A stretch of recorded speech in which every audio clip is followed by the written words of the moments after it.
Bonjour Papa Kamako. Bonjour. Nous sommes ici à Washington DC en présence du chef de la communauté Babouantou de Douala qui nous rend visite. Une visite de courtoisie au Babouantou de Washington, des États-Unis en général. Ça sera bref, c'est lui qui va tout dire. Nous allons parler de Babouantou en général. Commençons par cet événement qui arrive. Je ne vais pas trop en dire et peut-être que tu vas nous en dire plus. C'est quoi l'événement phare qui va se dérouler à Babouantou dans les jours à venir? Les jours à venir, il y a deux événements qui vont être cruciaux. Les aides du chef supérieur et les funérailles de sa mère, le meuf Nkamo. Ces événements mobilisent Babouantou depuis de nombreux mois et on est à pied d'œuvre pour que ce soit réussite totale. D'abord parce qu'en ce qui concerne le Z, ce n'est pas tous les jours qu'une génération voit danser le Z.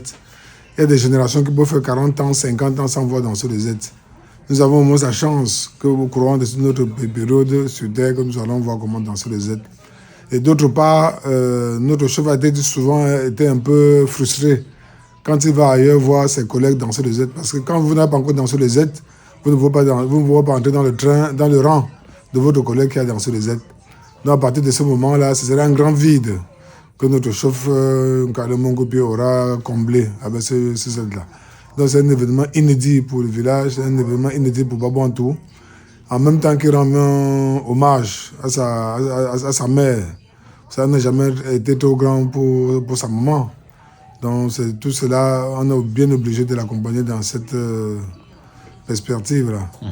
Et raison pour laquelle il faut mobiliser les Babouantou de par le monde pour que chacun se sente concerné, puisqu'on est choisi par son village. Voilà. En termes d'attente, en termes de population attendue cette semaine-là à Babouantou, c'est quoi l'estimation? Pour l'estimation, on a misé sur 15 000 personnes. 15 000 personnes au niveau de la chefferie, puisqu'il y a des ministres qui ont été invités. Il y a des grandes élites de Onkam, presque tous les chefs de Onkam qui seront là. Les chefs qui sont des amis solidaires, sympathisants de Babouantou, qui seront là, les élites, les autorités. Et tout ce beau monde-là se sont donné rendez-vous ce jour-là à Babouantou. Évidemment, c'est tout Babouantou, de Douala, de Yaoundé, de la diaspora, de New York, et vous-même y compris, qu'on attend sur place ce jour-là. Donc c'est l'événement suffisamment sérieux, suffisamment lourd pour le prendre avec beaucoup d'importance, quoi. Voilà. Est-ce que Babouantou est prêt à recevoir autant de monde? C'est pour ça qu'on s'y attelle depuis 2 mois. C'est justement pour ça qu'on a mis un comité d'organisation qui comporte et les autorités traditionnelles, et des professeurs, et des enseignants, et tout ce qui se comporte comme composant de la communauté Babouantou. Il y a de tout le monde là-dedans. On n'a rien négligé. Et ils travaillent tous les jours pratiquement, réunion une fois par semaine, sur conférence call, parfois en présentiel au village, on va vérifier le site. Je pense qu'ils sont bien armés pour accueillir ces gens-là, dont Babouantou a d'ailleurs l'habitude. Excellent, excellent. Là, on parlait de Babouantou et des événements à venir. Comment se porte la communauté dont tu as la charge aujourd'hui? La communauté de Douala? Non, pour Douala, il y a eu beaucoup de secousses. Mais comme on dit, comment on dit à notre patois, et des secousses, c'était les secousses parce que les gens avaient faim de la liberté, les gens avaient faim de la démocratie, les gens avaient faim ils devaient revendiquer leurs droits. Et à la fin, le chef supérieur du village, il a compris, et ça s'est appliqué. Là maintenant, les gens sont unanimes, tout le monde est content au niveau de la communauté de Babouantou. Là, il n'y a pas de problème particulier, sauf que c'est le débat sur la manière de mener la communauté. Certains veulent voir que ce soit mené en rouge, d'autres que ce soit en bleu, certains plutôt en vert, certains plutôt en blanc. Donc il faut donc essayer de faire la collecte de tout ça pour pouvoir mélanger. Sinon, en dehors de ça, vraiment, il n'y a pas de problème particulier. Évidemment, il y a une bande de mécontents qui sont toujours des gris, je peux le dire. Le monde n'est pas fort, hein? Il y a une bande de gris qui passent le temps à voir tout en noir, tout en noir. Et à ces gens-là, nous disons simplement que le chien aboie, la caravane passe. Ah, voilà Parce qu'ils ont beau aboyer, ils voient tout en noir. Et ce qui est curieux, c'est qu'ils voient tout en noir, ils ne contribuent en rien. Hein. Ils ne contribuent en rien, même pas à grand-chose. Vous allez voir dans tout ce qu'on a fait là, si on a ouvert le chapitre, que ce soit de Kim Palace ou bien de l'installation, vous allez voir qu'ils n'ont rien introduit. Au contraire, que si on leur donnait le budget pour gérer ça, allez donc savoir ce qu'ils vont faire comme budget qui va entrer dans leur poche ou bien quoi que ce soit. Je le dis de façon claire parce que je les connais. Bon, donc, en dehors de ces aigris qui passent le temps à aboyer là, et qui n'emportent même pas la conviction de 2 ou 3 Babouantou, moi je pense que ça marche très bien, il n'y a aucun problème de ce côté-là. Très bien. Et on reste à Douala. En termes de projet phare en ce moment, quel est l'appel que tu lances pour la population? Non, Douala, il y a 3 grands problèmes fondamentaux. Le premier problème, c'est celui du foyer, le foyer communautaire. Vous savez, Douala, nous avons 42 institutions, c'est-à-dire les réunions de zones et communautés, il y a 42. Oh, wow. Il y a presque 15 foyers de Babouantou disséminés dans le Vouri, presque 15, qui sont en train de construire. Mais le foyer de Nebel est le creuset, c'est-à-dire que c'est l'origine, c'est le Ndiono de Babouantou là-bas. Donc c'est ça qui nous préoccupe maintenant. Et on avait laissé les travaux à cause du Covid, à cause d'un certain nombre de choses. Mais depuis une semaine, là, les travaux ont repris. Je suis convaincu que ce projet va aboutir.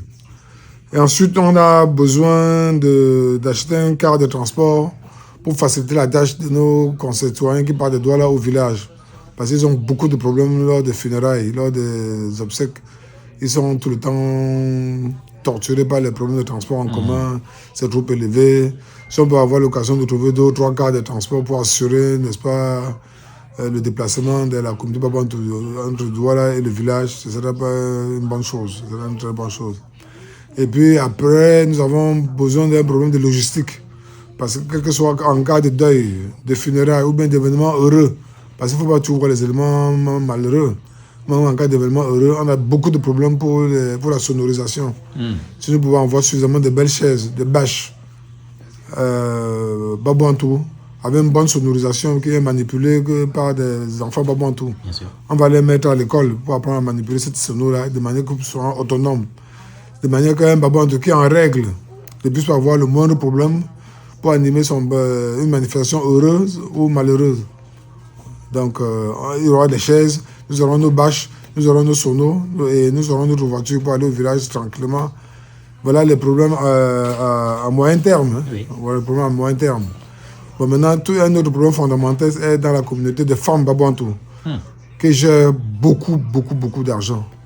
Et là-dedans, il y a eu beaucoup de jonglerie, comme on a dit. Les gens qui ont confondu leur poche avec la poche de la communauté. Il est question de mettre de l'ordre là-dedans. Et nous avons également la MIBAD qui était un peu comme une banque de frères Babouantou qui pouvaient un peu venir en aide pour aider ceux-là qui pouvaient financer les activités à hauteur de 5 millions à peu près. Bon, ça a été très mal géré parce que ça tournait, le fonds était dans les 240-250 millions. Ça a été très mal géré, on est en train de refondre. Nous avons mis en place une commission d'audit. Et après cet audit-là, on serait bien obligé de mettre une nouvelle gouvernance là-dessus pour reprendre les choses à zéro. Il en est de même pour les femmes où il y a eu beaucoup de disparitions de fonds. Et on a quand même découvert celles-là même qui ont été à l'origine. Il est question de mettre de l'ordre dedans. Que les mamans qui avaient cotisé régulièrement puissent avoir leurs intérêts. Que les mamans qui avaient cotisé régulièrement puissent au moins avoir le capital qu'on avait détourné. Je dis bien détourné, je pèse bien mes mots. Donc tout cela est en chantier. Et petit à petit, on est en train d'arranger petit à petit pour qu'ils puissent rentrer dans leurs droits. Et à la fin, lorsqu'on aura fini le chantier, on va organiser un peu la cérémonie de dédicace. Je crois qu'à cette occasion, on va faire venir les chefs parce qu'on a été décrié. On a tantôt dit que c'est le chantier de la mort, que c'est l'immeuble de la mort. C'est là même qui ont dit que c'est l'immeuble de la mort. Ils vont se rendre compte qu'en ce moment-là, ce sera l'immeuble de la vie. Et eux, ils vont partir avec les petites ondes et la queue entre les jambes. Voilà. Ah, très bien, très bien. En fait, la communauté Babouantou communauté Babouantou de Douala vit et Elle vit mène ses intensément. activités. Elle vit intensément. Il n'y a aucun Excellent, problème. excellent. Là, c'est en tant que chef de communauté de Babouantou Douala que tu parles. Un message pour la communauté Babouantou du monde. Certainement que tu as entendu parler de quelques soucis ou quelques bobos par-ci, par-là. Mais un message d'espoir pour les communautés Babouantou du monde. Non, je pense que les communautés Babouantou, que ce soit à Douala, que ce soit à Yaoundé, que ce soit à Paris ou à Washington, je crois que la lame de fond est la même chose, tel que ce que j'ai constaté. Le problème du représentant, du chef de la communauté Babouantou, c'est le problème qui se pose un peu partout. C'est-à-dire qu'il faudrait bien que... Et là, je suis un peu content, je suis très content que le chef enfin a compris que son représentant peut être nommé par lui et le chef de la communauté doit être élu par la communauté duquel il résulte. Une fois que ces problèmes ont été résolus, c'est toujours des problèmes qui ont créé, beaucoup de stigmates dans nos différentes communautés. Alors seulement que ce problème a été résolu, je pense qu'il suffit simplement de se mettre en règle, de se faire violence pour que cette démocratie-là puisse être appliquée. Une fois qu'elle va être appliquée, je suis convaincu qu'en créant une fédération des communautés Babouantou de Paris, d'Angleterre, de Douala, de Yaoundé, de Washington, on pourra faire une fédération qui va faire bouger le monde et qui va faire bouger Babouantou. Et voilà qui est dit. Un mot pour la fin. Ce n'est que d'avoir l'espoir et de prier Dieu pour que le Seigneur nous donne suffisamment de santé et de la vie pour mener à bien les tâches de notre communauté et savourer ce que c'est les délices de l'amitié et de la solidarité qu'on peut avoir autour de soi, avoir les amis, les frères autour de soi avec lesquels il fait bon vivre. Vous pouvez vous imaginer l'intensité de l'amour, de la joie que j'ai quand je vois certains Kiki, quand je vois certains Nirodine, quand je vois certains Tchewa, tout ça, vous pouvez vous imaginer ce que ça fait. Ce genre de joie-là n'est pas palpable, ce n'est pas vendable en termes de dollars. C'est ça qui nous manque le plus, qui nous fait ne pas avoir de crise cardiaque, qui nous fait ne pas avoir d'AVC. Oh, voilà. Merci beaucoup. Merci.